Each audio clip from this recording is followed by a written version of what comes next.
ভাই মামা দুটা সিগারেট দে তো।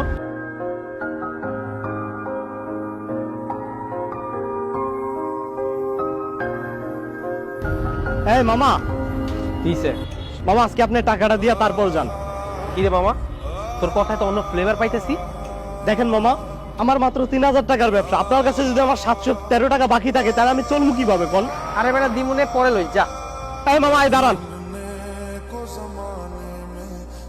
শোনেন মামা, আজকে আপনি আমার টাকা দিয়ে তারপরে যেতে যান।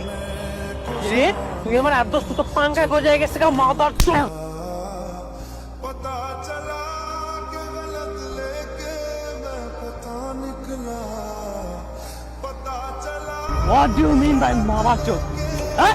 पता निकला This is Vishal. मैं ढूंढने I'm a student. जमाने में जब वफा Right now, I'm a graduate.